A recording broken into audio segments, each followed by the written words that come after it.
Clasificación B, bajo supervisión de un adulto.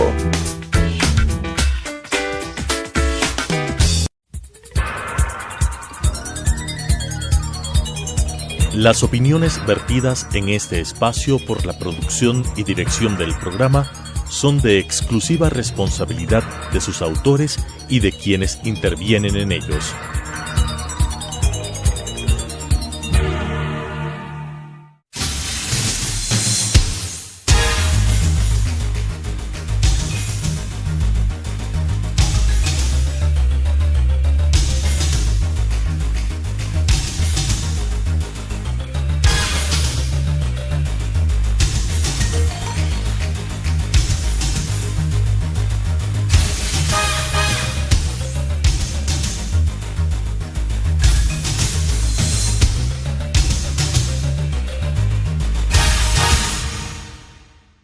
Buenas noches, amigas, amigos, colegas.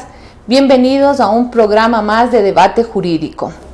El día de hoy es muy importante para nosotras quienes integramos el Observatorio de Género y Diversidad, pues tenemos la presencia de todos sus integrantes y de un integrante más que se ha incorporado a nuestro observatorio y que es un gusto para nosotros tenerlo como parte del mismo. Vamos a dividir este programa en dos bloques. El primer bloque va a estar en compañía de todos nosotros la doctora Angélica Porras y la doctora Alexandra Vallejo. Ambas son expertas en derechos humanos, en derechos de las mujeres. Bienvenidas, Angélica. Gracias. Qué gusto tenerles aquí, Alexandra. Un gusto poder compartir que el observatorio tenga este espacio para dirigirse a todas las y los abogados. El 25 de noviembre se conmemora el Día Internacional por la No Violencia contra las Mujeres. Es por esto que nosotras estamos aquí para decirle a las y los abogados, a la ciudadanía en general, que la violencia contra las mujeres tiene que cesar, que la violencia contra las mujeres tiene que parar. Pero, ¿qué es la violencia de género, Angélica? Cuéntanos, dinos, ¿qué es esa violencia de la que tanta se habla y que además está señalada en el Código Orgánico Integral Penal? Bueno, muchas gracias por la invitación, Pilar. Deberíamos empezar diciendo que la violencia de género es la conducta que causa daño, que puede causar muerte, que puede causar sufrimiento sobre otra persona y que se ejerce en virtud de su género.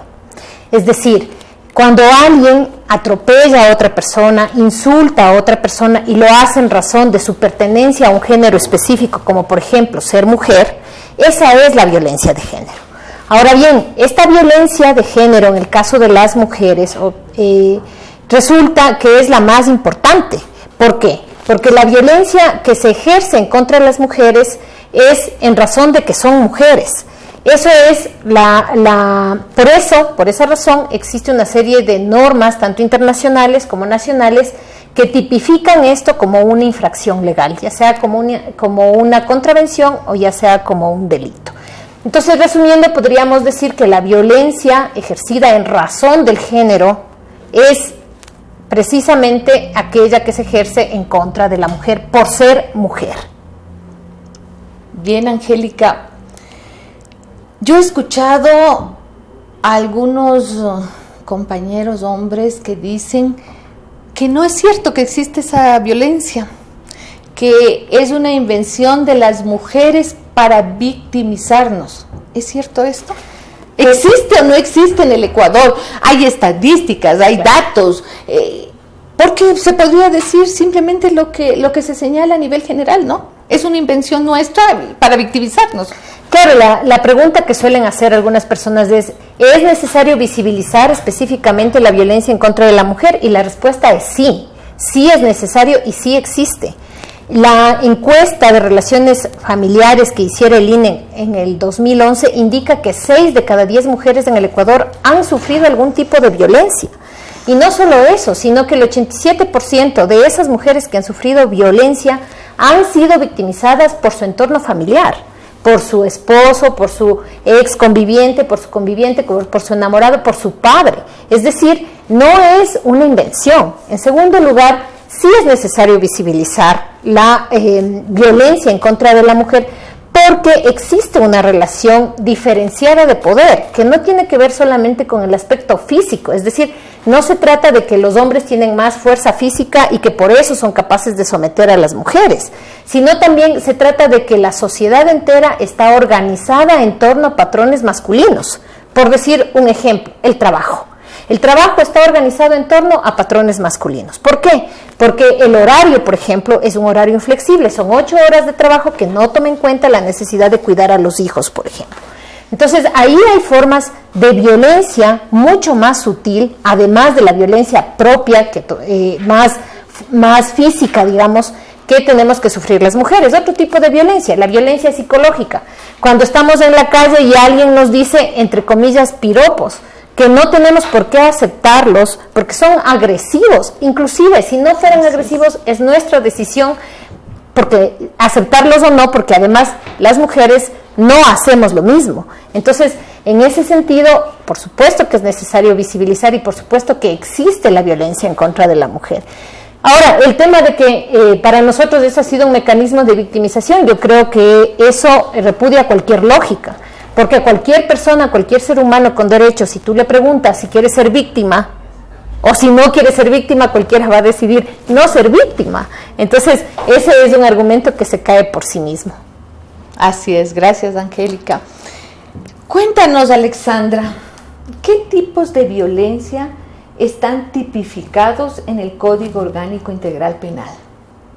Ok, nuestra normativa vigente a través del Código Orgánico Integral Penal es muy claro. Lo encontramos tipificado en los artículos 156, 157 y 158. Ahí se encuentran 3 tipos de violencia, que son las más comunes, ¿no? Se encuentra la violencia física, la violencia psicológica y la violencia sexual.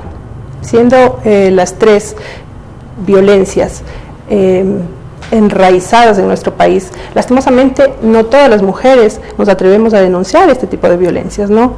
Y nos vemos sumisas frente a esta situación, pero no por decisión propia, sino porque así lo ha decidido la sociedad, porque el machismo ha venido predominando en nuestro país.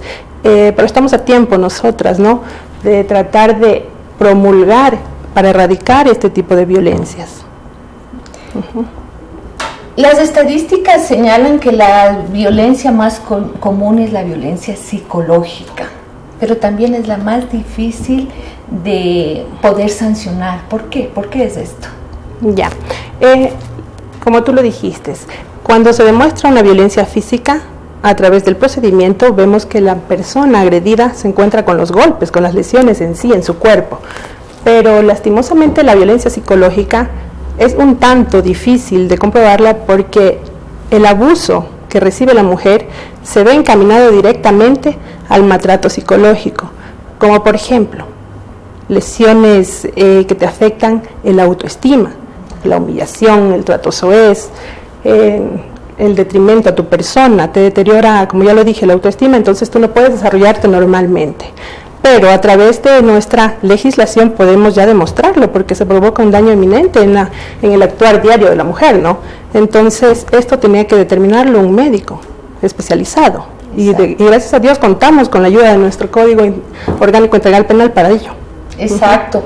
Es decir, que la violencia psicológica no deja marcas físicas, pero sí deja marcas internas que impiden el normal desarrollo de las mujeres, ¿verdad? Por supuesto. Claro, y entonces se hace bien difícil que los jueces y las juezas puedan tratar este tema.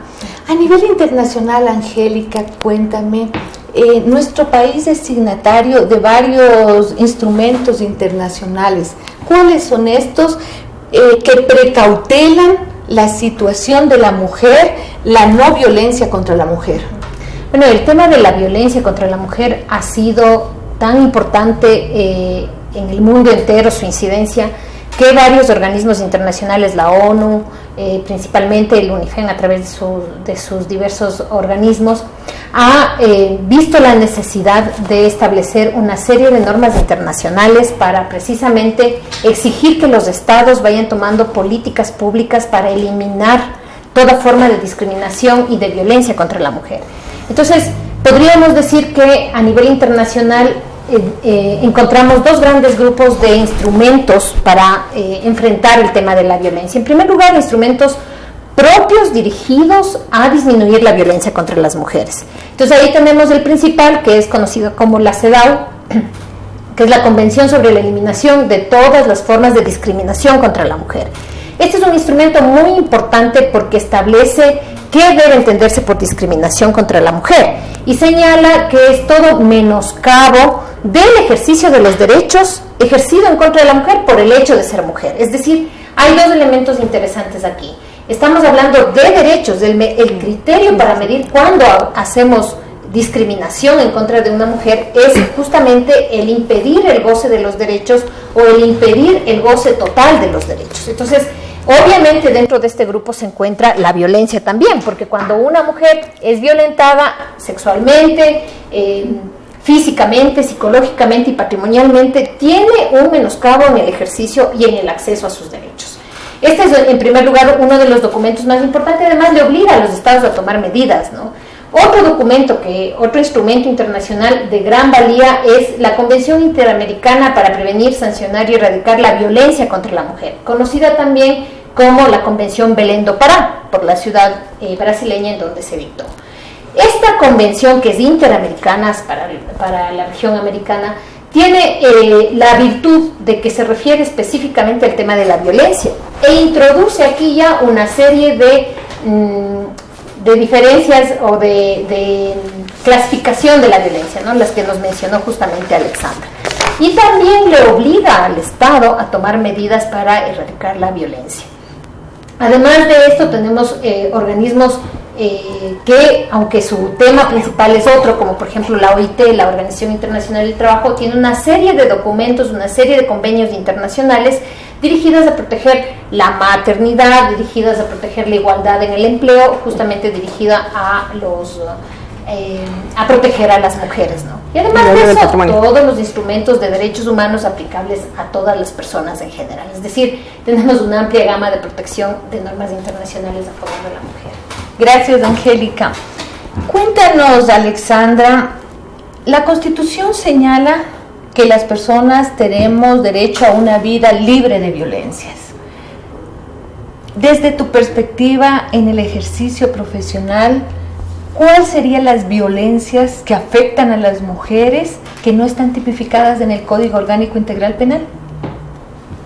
Desde mi perspectiva, me parece que todo tipo de violencia que se cometa directamente en contra de las mujeres nos afecta, pero lastimosamente no están tipificadas la violencia patrimonial, la violencia económica y la violencia de credo. Entonces vemos claramente cómo estas situaciones afectan directamente, puesto que se ve el nivel, ¿no?, socioeconómico que ejerce y el nivel de machismo que existe en nuestro país. Entonces, esta violencia es directamente ejercida del hombre hacia la mujer en el patrimonio, en lo económico, cuando te prohíben trabajar, cuando te prohíben el poder de decisión sobre tu economía, sobre tu ingreso, sobre tu dinero. Es un tipo de violencia, además de todas las situaciones análogas que se encuentren y que vayan en detrimento del derecho de la dignidad y de la libertad de la mujer. Muchas gracias, Alexandra. Acabamos este primer bloque, vamos a un corte comercial. Muchas gracias a las dos integrantes, Angélica y Alexandra, integrantes del Observatorio de Género y Diversidad del Colegio de Abogados de Pichincha.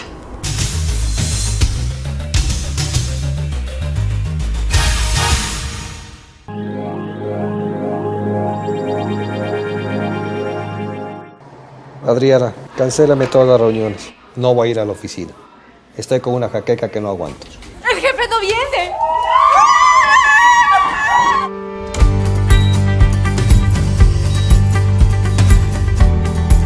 ¿Estás seguro? Salió bien. Muy bien. Bueno. Cuanto antes vayas a Ecuasanitas, más rápido te curas. La empresa de medicina prepagada que cuida de ti. Ecuasanitas. Es bueno estar sano.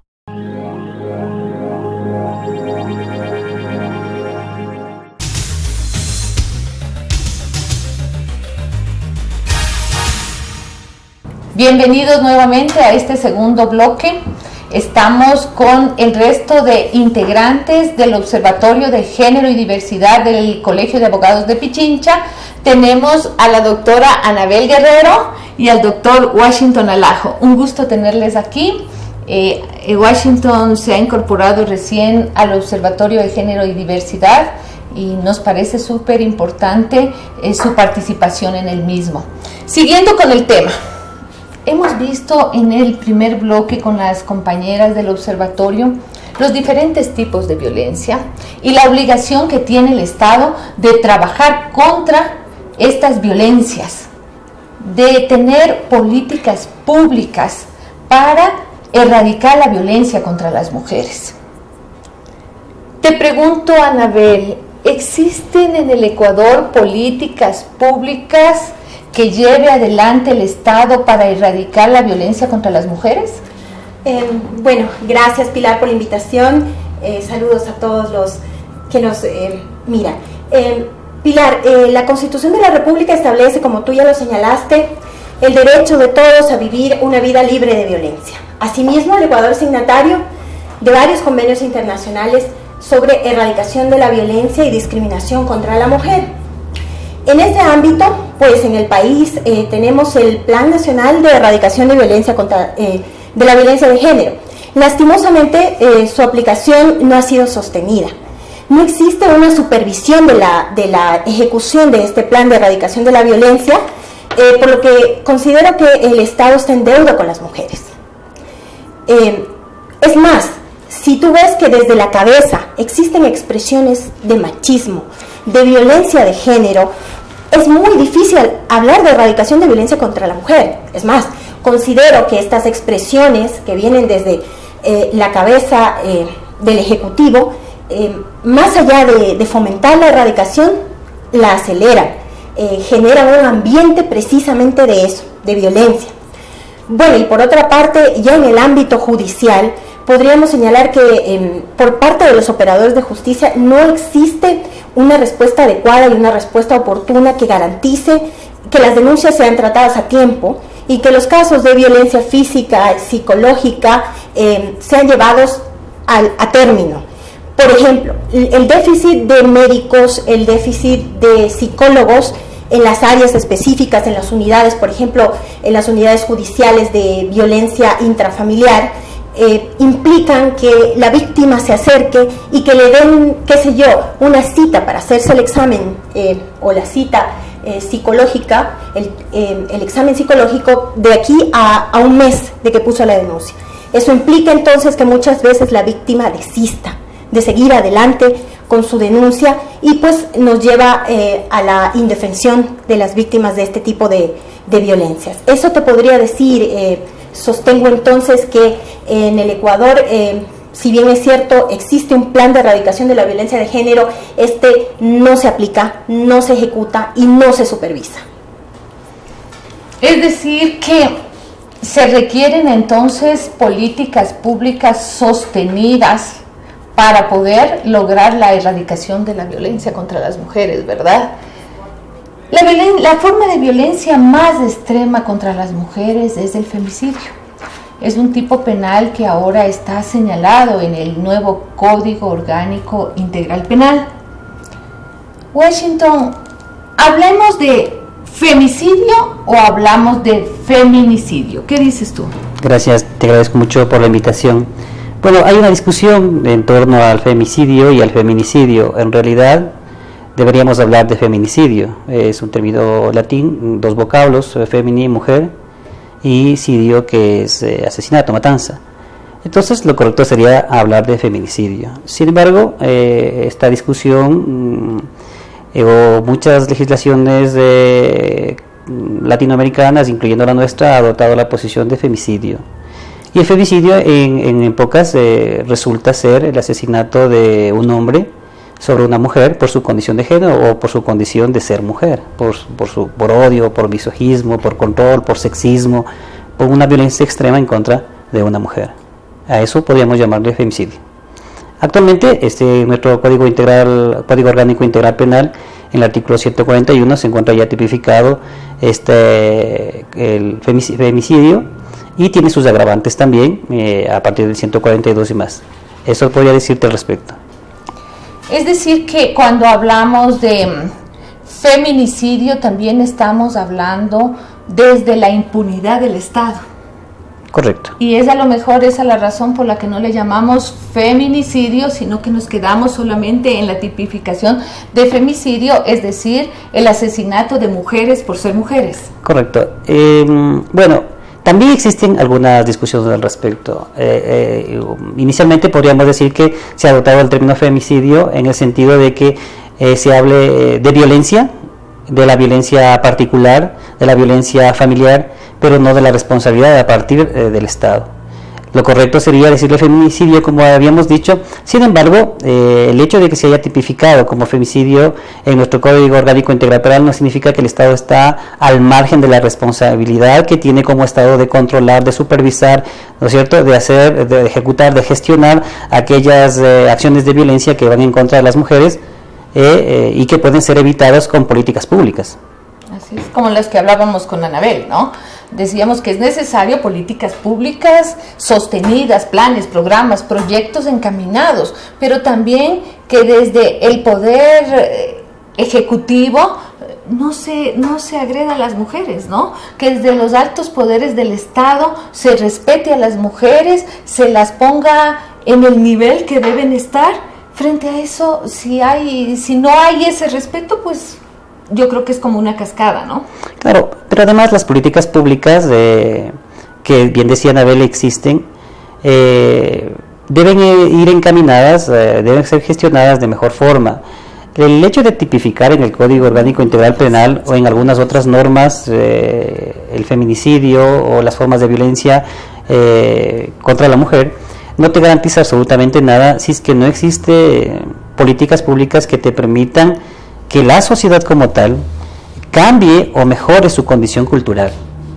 Es un problema cultural el hecho de que los niños, las niñas son criados desde sus padres, desde sus hogares, muchos de sus hogares, no podemos decir todos, pero vienen siendo criados los hijos y las hijas en forma machista, ¿no es cierto? Es decir, la imposición de una cultura donde el hombre es el que lleva las riendas del hogar, el hombre es el que mantiene, el hombre es el que juega, la niña es la que atiende la casa, la que atiende el tema doméstico, las tareas familiares, y esos roles que le impone la sociedad, las familias, los padres a sus hijos, se ven en repercusión posterior sobre el crecimiento, sobre el desarrollo psicológico, intelectual, sobre la actitud del ser humano, sean hombres o sean mujeres, adopta una posición patriarcal, machista.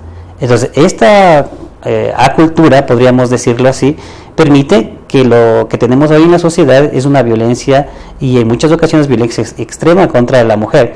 Existen incluso porcentajes o estadísticas, podríamos decir, un 68% de mujeres que tienen discapacidad son violentadas. Es decir, la estadística cuando se trata de personas, o de mujeres mejor dicho, con discapacidad, son más violentadas todavía.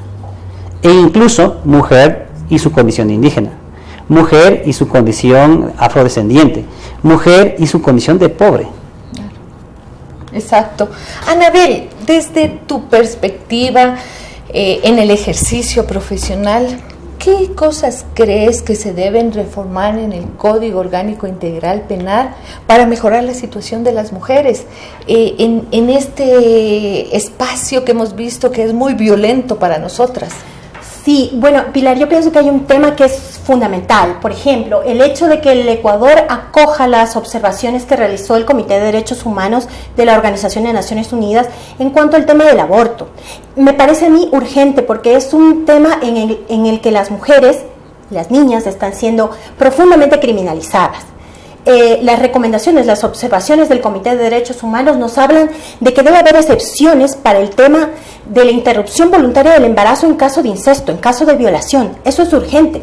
La Asamblea Nacional debe viabilizar una reforma al Código Orgánico Integral Penal en ese ámbito. Me parece terrible, y como tú señalas, en el ámbito del ejercicio profesional, por ejemplo, el tema de la delación de los médicos a las mujeres que llegan a los hospitales con abortos, en muchos casos de ellos espontáneos. A veces no se las atiende ni siquiera, sino que primero se llama a la fiscalía y se le toma una versión sin presencia de abogado. Una situación sumamente dura para las mujeres que, repito, son constantemente criminalizadas. En el caso de niñas que han sido abusadas sexualmente, por ejemplo, se las obliga a tener al niño, al hijo, fruto de este abuso sexual. Entonces, pienso que este es un tema urgente. Y a veces incluso conviven con el violador. Así es. Son problemas en muchas ocasiones grandes, son sus padres, sus abuelos, sus hermanos, en fin. Claro, la encuesta de relaciones familiares nos dice que el mayor número de violaciones se dan en el entorno familiar. Para terminar, porque estamos con el tiempo, ¿crees tú que el obligar a parir al hijo del violador es una tortura? Pues sí, incluso así lo establecen organismos de derechos humanos, lo consideran una tortura, pero más allá de lo que establezcan estos organismos, en efecto lo es, y eso lo pueden determinar médicos, psicólogos, especialistas que han dado seguimiento a muchas niñas que han estado en esta situación. En muchos casos ha habido incluso suicidios por estos temas. Bueno, se nos ha acabado el tiempo. Muchas gracias por acompañarnos en este programa de debate jurídico. No quiero cerrar este programa sin invitar a todos y todas a participar en la marcha Vivas Nos Queremos, porque debemos decir basta, basta a la violencia. La violencia contra las mujeres tiene que cesar. El 26 de noviembre nos vemos en el Parque El Arbolito a las 4 de la tarde. Acompáñennos.